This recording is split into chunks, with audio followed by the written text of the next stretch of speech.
Welcome to the Charity Matters podcast. I'm Heidi Johnson, nonprofit founder, storyteller, and believer in good. For more than a decade, I've shared stories of modern day heroes, people who see problems in the world and choose to do something about it. Through Charity Matters, I help the helpers, inspire service, and remind us all that joy and purpose are often found in the simplest acts of kindness. Welcome to season 10, where we continue to prove that meaningful change happens one small act of kindness at a time. Did you know over 37,000 men per year take their own lives in the United States? That represents over 80% of all suicides in this country. Today's guest, Robb Pollard, is no stranger to this fact, and he is doing something remarkable to try to save just one life. I can't wait for you to hear his story and to learn about his mission. So join us. I'm so excited to have Robb Pollard here today from Walk With Me Brother. Welcome, Robb. I'm so happy you're here. Hi, Heidi. Nice to see you again. It's so great. Now it's my turn to be in the driver's seat and your turn to be in the passenger seat, because I love being on your fabulous podcast, also called Walk With Me Brother. And now I get to return the favor. So I kind of love this. I love this. This is so exciting. And it's also fun because, you know, I talk to a lot of people in the nonprofit space, and some people have been doing it for 30 years. Some people have been doing it for 5.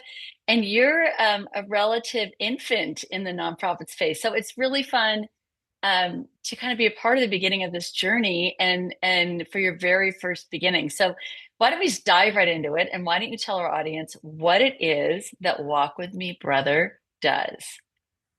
Thank you. Well, yeah, definitely an infant. I'm probably not even an infant. I keep asking myself, like, I've definitely bitten off more than I can chew with this. I've never been involved in it. I've run businesses, but never the non-profit. So it's a normal feeling. That's a normal feeling. It's okay. That's how you're supposed to feel, is overwhelmed. Okay, so our mission's pretty simple, to be honest with you. I mean, it's a mental health non-profit, but if I simplify things down, really, my goal initially when setting up this non-profit was to help one person out there. When I say help, was really to save somebody from committing suicide. Probably a 80% chance it's going to be a man. And that was really it. And it kind of took off from that. But our goal remains the same throughout this year. I think we're definitely kind of learning to kind of walk before we can run. And the goal is simple. It's just to save one person. And that if I've got to walk 2,500 miles and set up a nonprofit to do it, then I think it's money well and time spent.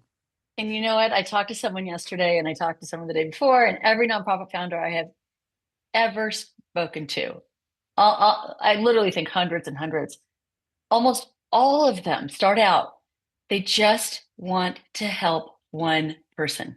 That's it. That's all they want to do, is help one person and make a difference in one person's life.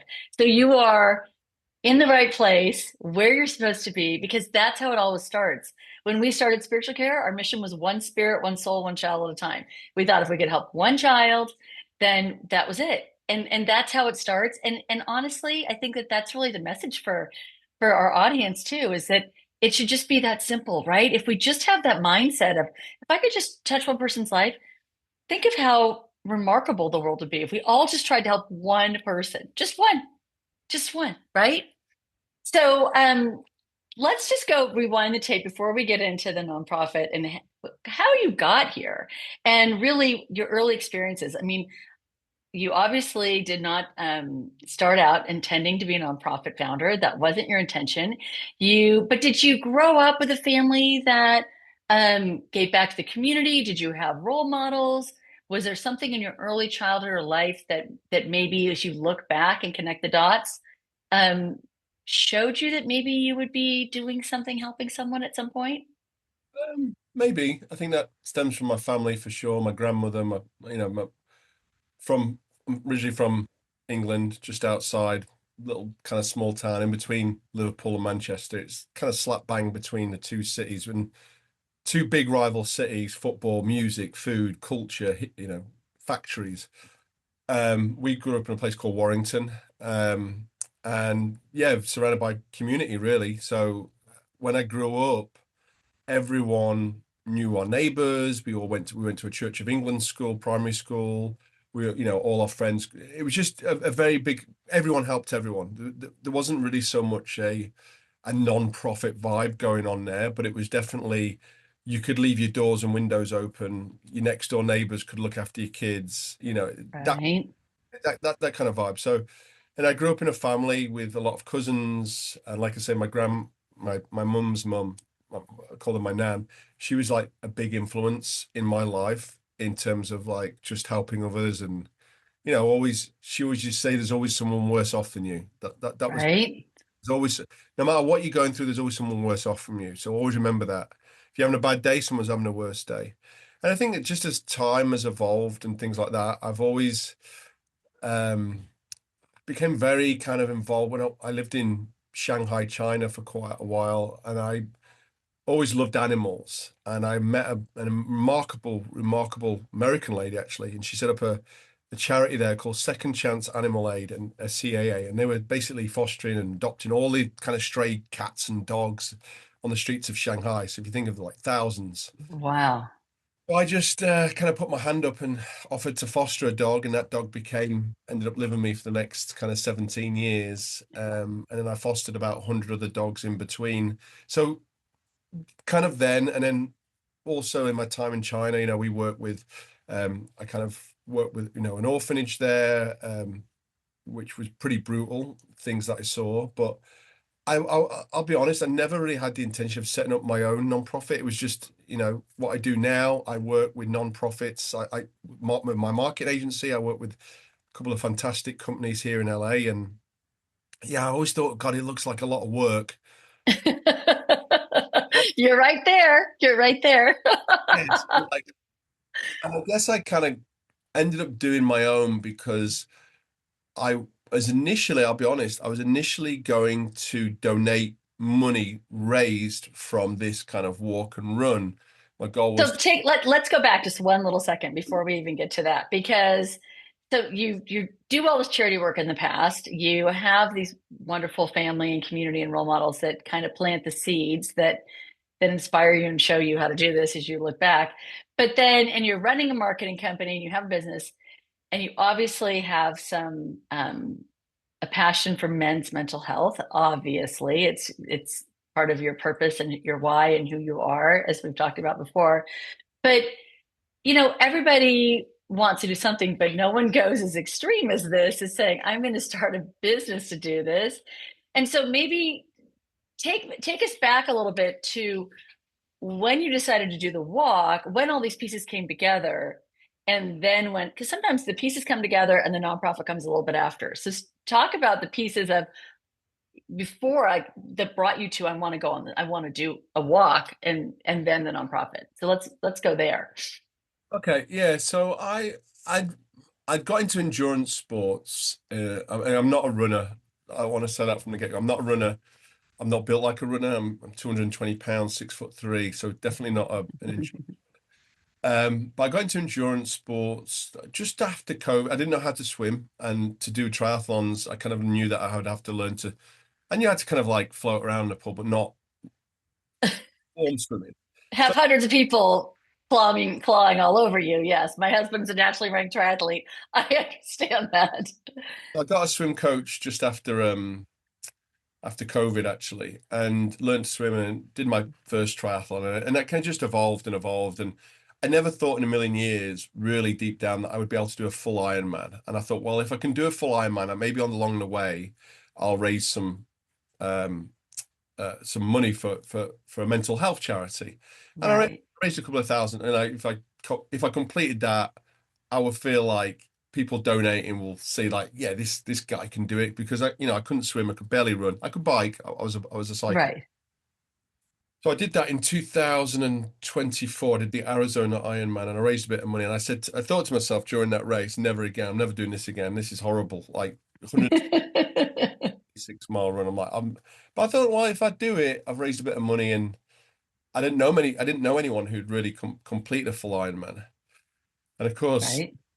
that was it really. I got the bug and I started to do more Well, endurance sports. And then I guess 2025 was a bit of a reset for everything for me, from sobriety to tackling my mental health head on.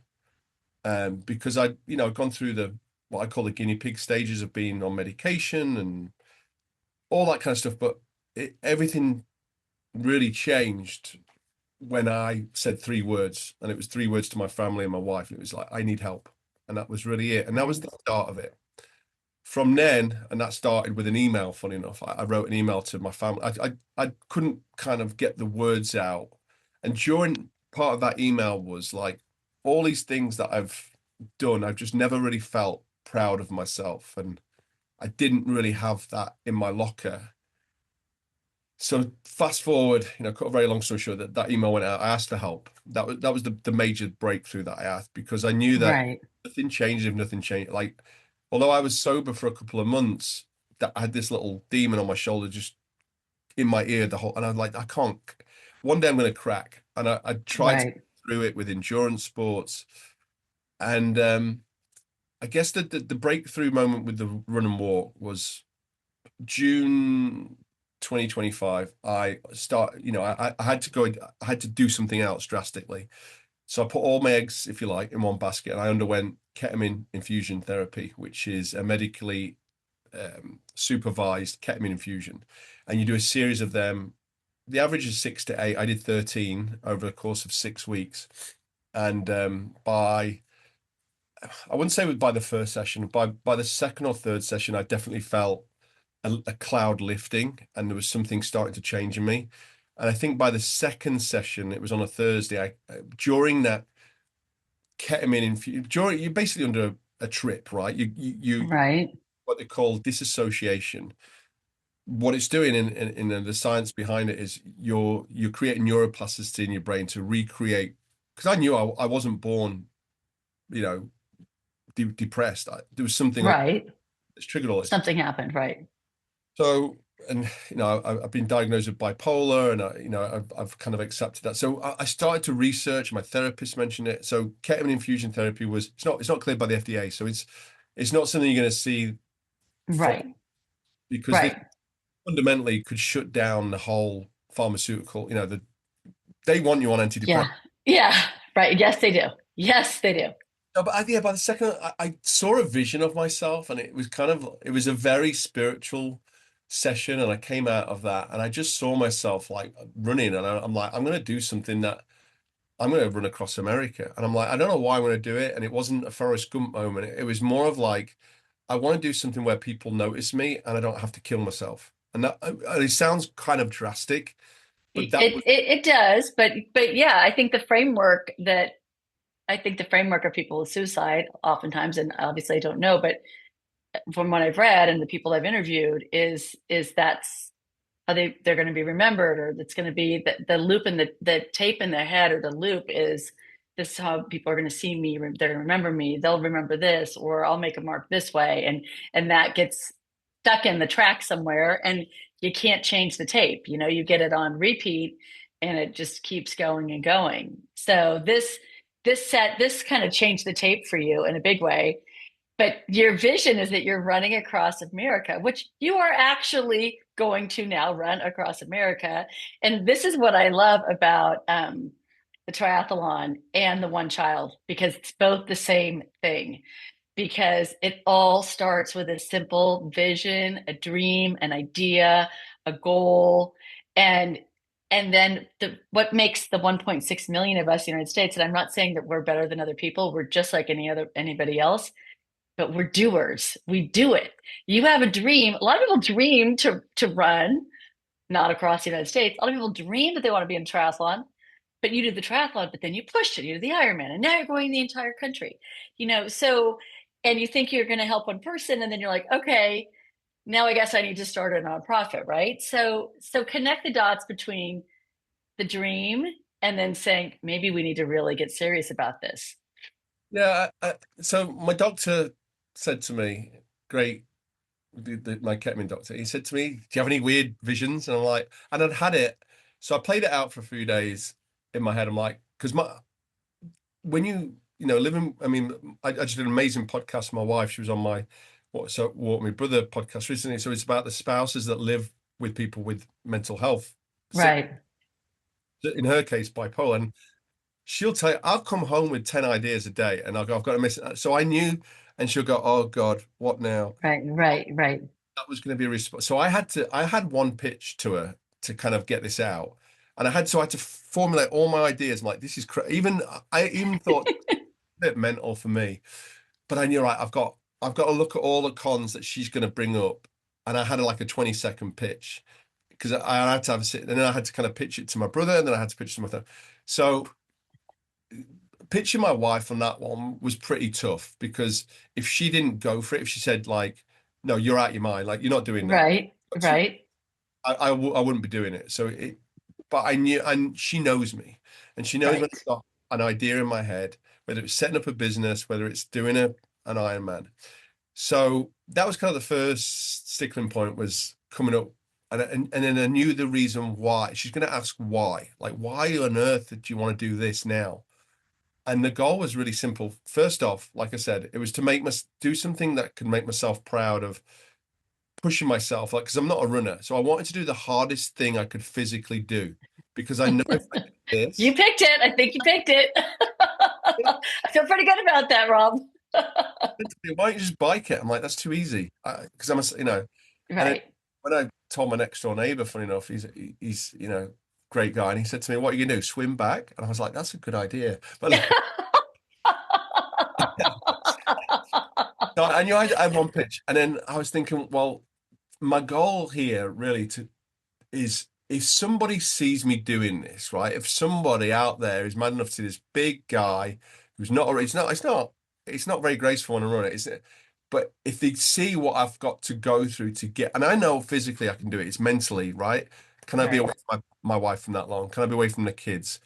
What is it you're actually trying? I'm trying to shed a message that number one, to my kids, you can do anything you put your mind to, right? Number two, to somebody struggling out there, and like I say, it's most likely going to be a man, but if you're struggling out there, there is another option because I've been where you are, and now look at me now. And it's not like an ego or look at me like I've done it.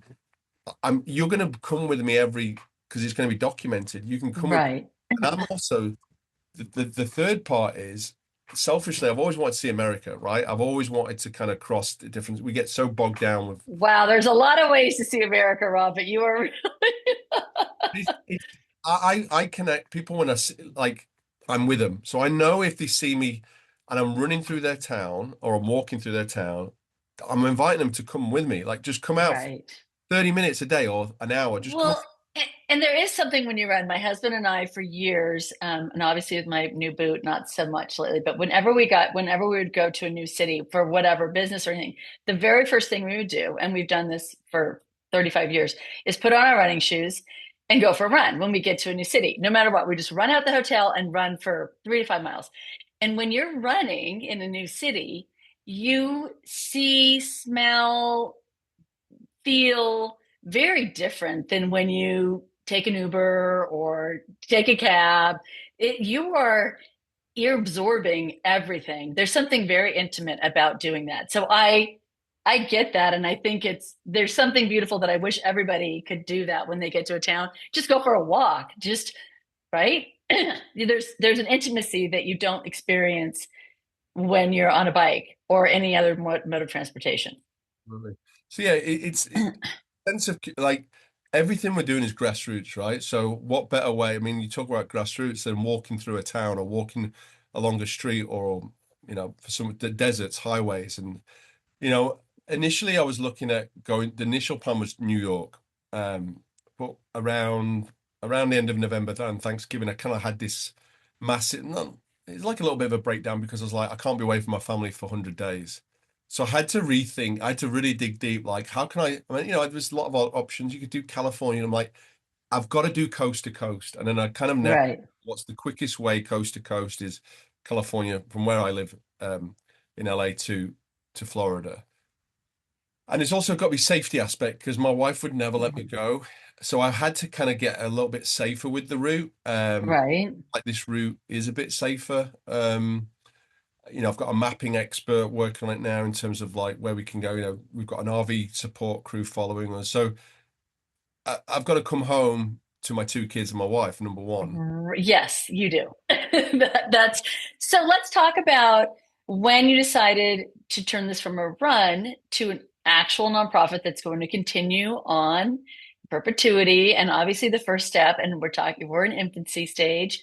And there is no, I mean, there actually is a book called Nonprofits for Dummies. I don't think anyone's ever read it, and I'm not recommending it, but like you learning to swim, you figure it out, right? You just all of us are, you're an entrepreneur already, so, and a businessman, so you have a huge advantage over the average nonprofit founder who doesn't necessarily have any business experience. So you already have this incredible social media presence. It's what you do. So you're leaps and bounds, although you may not realize it, above other people, besides not knowing what to do and having this passion in your heart, which is really the two things that all nonprofit founders have. But talk to me about some of the struggles of launching a 501c3.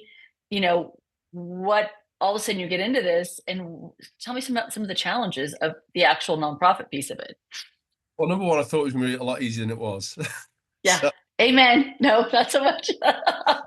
naivety, I don't know. I mean, I think because I was looking to donate money to, and that's how I'd always done this in the past. But I think I didn't want this run just to be kind of I do it and I donate, because in my mind now it's like what's next, and I don't know if there can be a what's next when I've done something like this. So it's like what can I? So as we spoke about this on my podcast, but like when I started to kind of look at the kind of under the layers of like where the money goes, I wasn't really getting a chance to kind of get an option with that with some of the non-profits I was speaking to at that time. Right. Either blood cancers, a lot of kind of word salad back, or like pretty much a stern no, you don't get to decide where the money goes. It goes into XYZ. And I'm like, Right. I'm running 2,500 miles and I'm raising X amount of money. Like I want to have some say. So I think that was the main part, like ownership, because I know what I want in terms of mental health, and when I hear people say, "Oh, I'm just doing this for mental health awareness," I think it's a little bit of an insult to people's intelligence. We all know what mental health awareness is. This really, what I'm trying to do is to save men from prevent them from suicide. Right. And I think when you start to look at that, is then I started to come up with my own initiatives of what would work. So then what better way, right? So start, if you want to do it, do your own. Well, and right, and also inviting people, as your nonprofit's called, Walk With Me, Brother, inviting people to walk with you, to talk with you. You know, when you walk with someone, you open up in a way you wouldn't on a Zoom or a phone call or any other way. Something in our brains, when we start walking and talking, things come much differently. And especially for people that are like kinesthetic learners, like one of my sons, he has to be in motion for the brain to kind of click on. And I think that is how it is for a lot of men. My husband, definitely, one of my sons, movement just makes things flow. That's just how that's how we're wired. So when you're inviting people and community, and we just saw it with not the Dalai Lama, but we just saw all the Buddhist monks walk across the country, and that most beautiful, their peace walk. I mean, the whole country followed them through snowstorms and blizzards and the dog and the whole thing. And we saw a community coming out. We saw the flowers, we saw the kindness, and we saw the joy that the message brought. And there's something pretty powerful about that. Pretty powerful about that. And I think that that's the vision that you have for yourself. That's what I feel like it is. Yeah. And, it all starts with, really one step. I think, yeah, I don't think it will be as picturesque as that. What I'm doing is you'll see a lot of probably veins popping out. And, I'm not taking this lightly because when and this isn't to not insult like ultra runners or anything like this, and I think that's why I'm classing it as a run walk, because obviously there's going to be segments there where I'm just not physically going to be able to run the whole thing. Right. I also do have a time frame, so that's why I'm not calling it a walk. So I would say it's about 80% running, 20% walking. Obviously, when there's people wanting to walk, I'll walk, I'll stagger it. Right, The days are going to be kind of split into like three parts essentially. Like, there'll be a morning run, which will be like a 5 to a 7:30, which I'm doing right now anyway. There'll be then, time for me to then go and work and recharge, fuel, that kind of stuff. right, And then, we'll be depending on what town and where we are in the country, and then there'll be like a walk run, the second part, and then the third that'll be around lunchtime-ish. Obviously, it's going to be heat dependent as well because we're going to be going right. through, a lot of different variations of heat and terrain, and then there'll be a last part. So it's roughly around 40 miles a day, which is a marathon and a half a day for 60 days. Oh my gosh. Yeah. 40 miles a day? Yeah.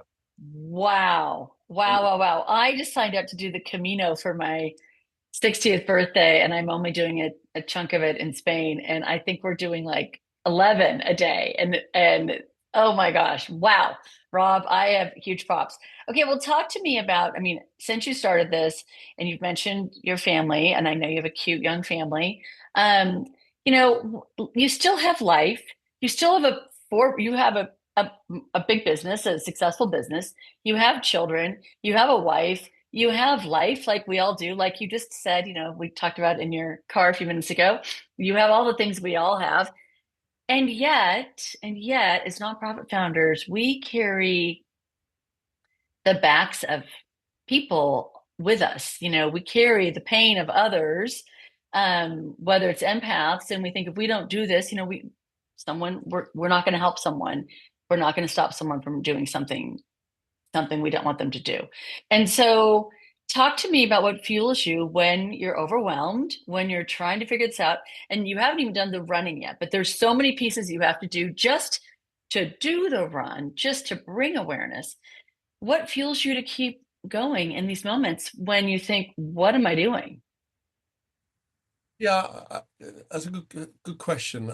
It's something that I ask myself, like, you go through those kind of weird tranches of emotions, like this week is like, I've got so much fundraising to do. To do this, it's going to cost us about $80,000 for Right, yeah, the being away from my kids, being away from my dogs, even, right, um, it's going to take a village to keep the family. But honestly, the one thing that kind of pulls me back in is like, I don't know. I don't know if it's wishful thinking. I don't know if it's just something that I know will happen or deep down, but maybe this time next year, and I thought about this, that, some kids will still have the dad, or some parents will still have their son. The right.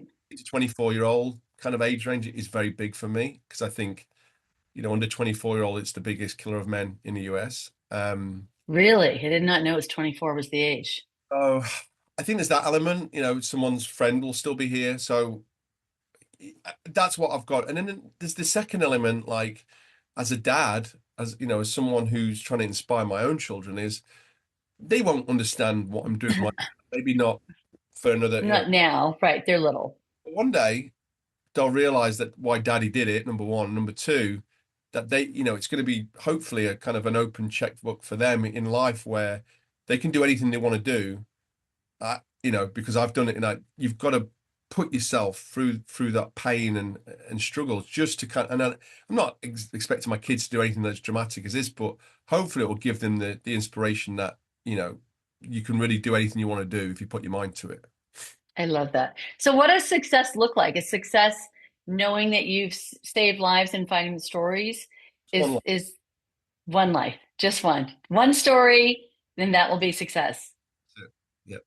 And you know what? I have to say, it is. I always say this that we don't do this work to get paid, but we get paid in different ways, and the ways that we get paid is knowing that in some small way that we made someone else's life better. And with all the nonprofits, whether it's educating or food or preventing abuse or foster care or all the causes, all the things, knowing that your someone else's life is better because of yours, even in the smallest way, is the biggest payday of all. It is the richest payday, and it shifts everything. So you're obviously an entrepreneur. You have business and you have a nonprofit, and you can't have those without being an entrepreneur. So you had the first dream. Now, what's the next big dream after this run? Or are you just, is the dream right now the run? What's the dream? I think initially it was that, but you know what it's like, right? This thing just What's, it it's goes from it, and it goes from an Ironman, it goes from a triathlon to an Ironman, Rob, to oh, the whole country. That's how it goes. I think you said it right. It's just like what you're truly passionate about. And I think for me is like, and I'm not saying what I've gone through is different to what other people or there's any comparisons, but I've I've definitely gone from I always say like there's a breaking point. There's been at the bottom, and there's several layers below that where we become suicidal, and that's where I've been. And I wouldn't say my what I've done is going to be the cure for everybody at all. Like, but Right, the cure for me was asking for help because there's one person out there that will help you, guaranteed. right, Spouse, brother, friend, right, right, parent, grandparents, aunties, uncle. There's someone out there that if you ask for help, they'll move mountains to help you. And I think right. it's a case of like number one, trying to repay the people that have helped me and passing that forward by helping others. I love Um, that. but yeah, when I started to look into this, and I'm like, why? And you really start to kind of spend, you start to spend time on it, and you not only for your own research of like mental health, but like looking at a system like that's clearly broken, like the whole men's suicide. It's there's still a stigma. Like I know Right, friends. I've got friends who never even approached me about very close friends that haven't even ever asked me about my mental health because this is stigma. They're too scared or they're too. right. It's too vulnerable. Yeah. It shows weakness. In although, as we all know, vulnerability is strength, but it's a lesson that men aren't necessarily taught. A lesson a lot of us aren't taught, actually. But there is strength in vulnerability, and I think that men, I've raised three sons, and it's part of the culture. Unfortunately, it's not just what's happening in your household, even though you can have an open household and communicate and talk. Um, those outer things still exist that influence that you don't want to share that something isn't right. Yeah, and then for me, it's like I'm very analytically when I look at stats, whether it's looking at like stats on social media, numbers, my training. So I'm always I'm like looking at numbers of suicides, and it's going up and up and up. It's not going down. So like, I start to question them. Why is that, right? And I've kind of looked into that from different angles. Is it the burden that men put on themselves these days? Is it social media? Is it addiction? Honestly, it's everything, right? So but then I take away like what my research, my very, very small amount of research compared to what other people have done in the last year is like there's people that, there's countries specifically that are not, I wouldn't say curing it, but the numbers are coming down. We look at Japan, we look at Finland, we look at Austria. There's initiatives. So I'm not trying to reinvent the wheel, of America, but I'm Right. some of those initiatives to the USA. And I just, I've met on my podcast, spouses who have lost their husbands, and I'm like, well, you know, sisters who have lost their brothers. I'm like, well, maybe there is a way that we can kind of keep this, that their memory can come alive because we can make sure that this doesn't happen to someone else. And it's just bringing some of those initiatives into place. That's why really then I start to create my own nonprofit. Is like nothing changes, nothing changes. I think um, the way mental health is dealt with in America is honestly horrible. I But agree with that. nicest way I'd put it. I mean, Yep, it's true.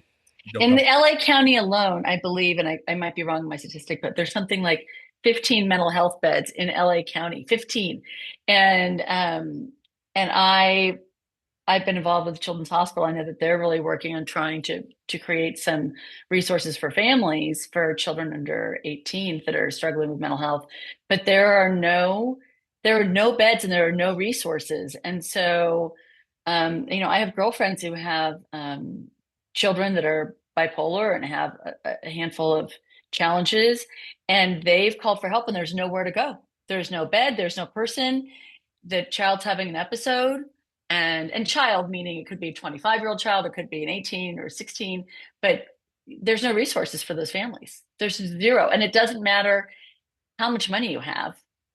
It doesn't matter. The resources aren't there. It's not a matter of, you can pay for anything. Even if you can pay for anything, there's no resources. So you're 100% correct from my vantage point that the system is really, really broken. So, I mean, it's an epidemic. That's how I look at it, because if you look at the amount of suicides per year, it's going up. And it's just, it's not, I understand. I mean, there's never going to be front page coverage of it, but I think something has to change, something has to give, and somebody has to kind of make and that's why I don't like the terminology mental. I'm doing it, and I've seen people do stuff before and causes, and they'll call it mental health awareness. We all know what mental health is. We all know what those were like. We all are aware of Right. mental health. Right. And so that's why I'm like, this is, and every single nonprofit I've looked into of, raising money for it was just all about mental health awareness. I'm like, well, I've got to do something different. Don't be a follower, right? So don't be, I've got to kind of lead my own pack. And that was it. And if I can start with one person, so after the war, you're completely right. This is now way bigger. Uh, Right. so we've got plans, initiatives to, set up, brotherhood is a big thing. So just having something where people can talk to in a community, which is just not a doctor in it. There's the help part, which is the bigger Right. incentive, and that's like 3 years away, where we will, hopefully one day have this kind of, if you imagine this portal where if you're not able to kind of afford or have insurance, that there's going to be another assistance there for you, and that's part of the bigger mission.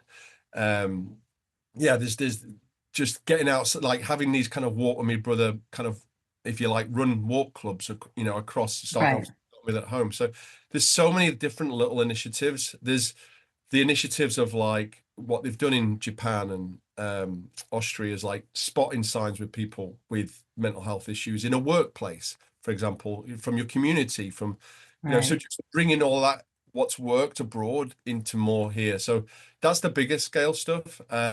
Personally, me, when I do get back, I'll be going into schools, high schools, speaking to high school, boys. Right. I feel that my story, because I struggled at their age, from the ages of like 15, 16, 17, 18, that was Hmm. really rough. So hopefully what I've done when I've kind of completed this mission, I'll be able to kind of shed Right. some light, inspiration, that it's okay to ask for help, right? No matter what you hear online, you're not weak because you ask for help. So these I little things, love that. little touch points and I'll be starting locally in high schools and hopefully spreading that across the country. Beautiful. I love that. So tell me what life lessons you've learned in this short time that you've been a nonprofit founder, but there's a lot of lessons that come with all of this. And I also think there's a lot of signs, and when we're on the right path, that doors keep opening up, showing us to keep going. And you can't, when you're on these missions, or when you get called or life turns your direction around, which is a little bit for you, it's just making a little bit of a U-turn on a plan that you were on. You start seeing things a little differently, and you're like, I think I'm supposed to be doing this, and then things keep happening. You're like, I think I'm supposed to be doing this. So talk to me about what lessons you've learned from this, and I don't know if signs are one of them, but I'm sure there's some lessons you've learned since you started down this journey. Yeah, I think I thought, like I said, I thought it was gonna be a lot easier. I thought it was gonna be a lot easier to raise money. To be honest with you, I thought it was good. I thought like I'd do this and people would start fundraising, and I'm like, nope, you've got to be very consistent with it. Right. Working with the right people that are passionate about, because like you mentioned there before, like it's not just about you personally. This is not anything about money, right? But the people that you bring on to kind of work with you on this, they also have to have a passion for it or a story with it. And Correct. I'm never asking people to work for free. So, but there's a lot of my team now work on this behind the scenes, where they have a story, right? They've lost somebody with suicide Right. or to that. So they also want to kind of give back and do something to change it. So the people that you work with they also have that. So listening to their story and what they think. So it's not just what you think Right. it's working with those. So the people that we've had come on board, they've all been some kind of story. So I think that's been a big thing. And then the third kind of lesson is like, yeah, just this is a new, definitely like a new inner strength to me of not giving up, because once I've committed to something, and I spoke to my therapist about this, he said to me, well, you don't have to do this, Rob. This is not something Right? But you do. like, You do. You do. there's no going past, and there's no, he said, oh, but if you stress it, I've said, yeah, but that stress is gonna cut, because I'm gonna be stressed by it. I'm not gonna, oh, this is easy. It's not easy. So yeah, it's a new inner level of overwhelming, like there's no going back, so I know I have to do it and complete it because I want to. The main thing is Right. that I And want. you know this from everything you've done in the past, whether it was your first triathlon or learning to swim. You didn't think you could do it and you did it. And then you didn't think you could do a triathlon and you didn't think you could run and you did that. And then you didn't think you could do an Ironman and you did that. And there's this feeling that we get, this confidence, this joy, this exhaustion when we push ourselves to levels of things we never think we can do and we do them. And then, of course, what do? We want to do more. But that's also the exact wiring of nonprofit founders. Every nonprofit founder is the exact same. Every nonprofit founder wants to help one person. And every nonprofit founder, I don't want to say gets addicted, but it is addicting because there's a great feeling when you help somebody that you want more. And then it's like, okay, maybe I can help two next year. Maybe we can do 10, and maybe it's 20. And I can't wait to talk to you again because the bar just keeps getting pushed. But that's how we change the world. It just happens with one small act of kindness at a time. That's all it takes. And as soon as we start with one, it just keeps going and going. And that's the beauty of all this. So talk to me how you've changed, you think, since you've started this thing. I mean, really the change is going to be, it's going to be interesting to talk to you after the run.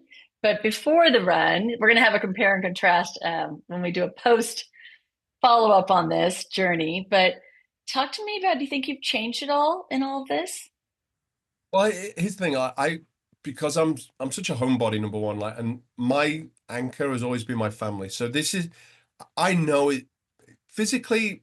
Of course, it's going to be hard. I'm like 40 miles a day. Of course, it's going to be hard. Oh my Mentally, God. mentally, it's going to be really hard for me. Like, Really hard. it's Yeah. going to be, and I know if I can do this mentally, I'll be able to kind of go on to that next stage. So I think accepting that it's going to be so challenging for me mentally to be away from Right.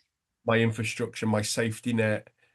And I have to, it's kind of like I have to go out. It's like sending your kids out to the first day of school in the sense of like, I don't want to go. I want to stay at home in that comfort and forever, but I know I've got to do Right. this because it's for other people, right? And I've got to test myself. And that's why, like, right now I'm interviewing the support crew. We're having like a paid drive, and I know those two people are going to be so important because we're living in an RV. It's a Right. You're 25. going to be close. You're going to be cozy. They have to be the right fit for me as well as Right. Right. because they're going to be giving up their time, and obviously they're not earning a lot of money doing it, and they'll be paid, but for hours on the dollar that they're going to be working, it's going to be hard work. It's going to be long. Right. So that has to be a perfect combination. And but I think just knowing when I'm going to see my family, I know my first probably visit will be Scottsdale, which is about day 10-ish, so 400 odd Okay. miles in. We'll be kind of detouring a little bit into Scott, into Arizona, into Scottsdale. It was like a 50. Right. So I'll see my family then. We'll have a rest day, and then probably the next time I see them is probably San Antonio, in Texas. And then my brother flies out. He's flying from New Zealand. He is flying. I'll arrive in New Orleans. This is if everything goes to plan, which I know it Right. probably won't. Right. Right. So I will probably be in New Orleans about around the 4th of June. My brother flies into there on the 9th of June. So he's going to have to kind of catch us up, if Oh, you like. it's going to be hot. Oh, wow, Rob. New Orleans in June. Oh, I'm feeling some pain for you right now. Scottsdale, dry, hot, but okay. But but New Orleans, wow. Wow. Okay. Brutal. So yeah, and then Yeah. that's got to be flexible with the times of when I run it. I mean, my biggest fear, believe it or not, throughout this whole thing, yeah, the isolation, being on your own, but it's actually snakes. I hate snakes. And there was a guy called Mike Polsner, walked from, he's a singer, EDM producer. He had this whole rebirth, and he walked from Santa Monica, New York. He got bit by a snake in, I think it was in Colorado or Utah, and it put him out. So I just hate snakes. So I'm like that.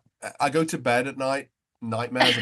I put all these like Well, hits and everything. I That's I'm my gonna fear. hope if you run any of the hills, and I hike the hills a lot in LA, we've had crazy snakes in LA the last 2 summers. So I think you're gonna be much better. You're gonna be safer there than you are here. That I Oh, can tell you. I've never seen so many snakes in my life as I have in LA in okay. the last 2 years on the trails. It's been unbelievable. But let's talk about how we can. You have some money to raise. When this airs, you will be 3 weeks or 2 weeks from taking off. So from your run, you'll be really close. So talk to us about how we can support you, volunteer, get involved. Maybe we have friends or family that are going to be on your route. Look at your route. Where can we find information? Where can we donate? How can we support you? Everything's on our website, which is walkmebrother.com. We have a GoFundMe. You can find it off the website. We're trying to raise enough money to support this mission initially. We're looking at around $80,000 there or thereabouts, because along the route we're going to be doing like community-driven events. We've got veteran stops, school stops along the route as well, documentation, and then obviously the RV vehicle, and then the two team members, which basically Right. got your on top of that, then you've got your insurance, your food, your fuel, your hotel. There's going to be the All odd right. hotel stop. RV stops, we're not kind of just parking on the side of the road. They're actually paid stops in RV parks. So if there's anything left over, that will then go into the fund, the Walk With Me Brother fund, for the initiatives that I mentioned there. So Right. obviously we're looking for donations. Second thing is we're looking for people to share the message on social media. And obviously, even better, if you are in one of these towns or cities, just come out and join us, come out and walk with us. That to me is probably more than the money or the social media views. It's just meeting you in person, hearing your story. Everyone will hear my story. We want to hear your story. But yeah, just coming to, if you want to vent, if you just want to say hi, just, yeah, anything. And for those of you who have not heard the podcast, it's Walk With Me, Rob. It's Walk With Me, Brother. It's the same as the nonprofit title. And tell everyone your Instagram handle because it's not the same. Walk Me Brother, my personal is it's Rob P, Rob with two B's. But yeah, they're all connected through Walk Me Brother. So um yeah, just follow along really. I think that's the only way this thing grows, and hopefully we can all just go out there and help save someone from really despair and suicide. Amen. Well, Rob, it takes a village and it takes a really brave, passionate person to go out there and really spread a message, to commit to something as huge as this, to execute it. And then you're such an incredible messenger with your media company that I really think that if anyone was born to be a messenger, you are definitely a gifted one. So we are all cheering you on. We are so excited to follow and walk. And I hope everyone listening goes and visits Walk With Me Brother and supports and tell your friends and family, look up the route and have people come out and meet Rob, and such a great guy. And thank you for what you're doing for all the men in this country who so desperately need a champion and a messenger like you. So thank you, Rob. Thank you so much. Thanks for having me on. I appreciate you. I appreciate you. It's nice to return the favor, my friend. Thank you for listening to this week's episode of the Charity Matters podcast. I love my conversation with Robb Pollard, especially his reflection about it all begins with just one step. To learn more about today's guest and other modern day heroes, visit us at charity-matters.com or follow us on Instagram at Charity Matters. If this conversation moved you, please share, subscribe, or leave a review. It truly helps these stories travel farther. But more than that, thank you for believing in goodness.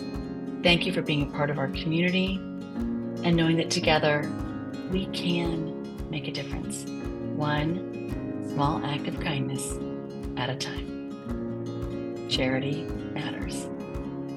See you next time.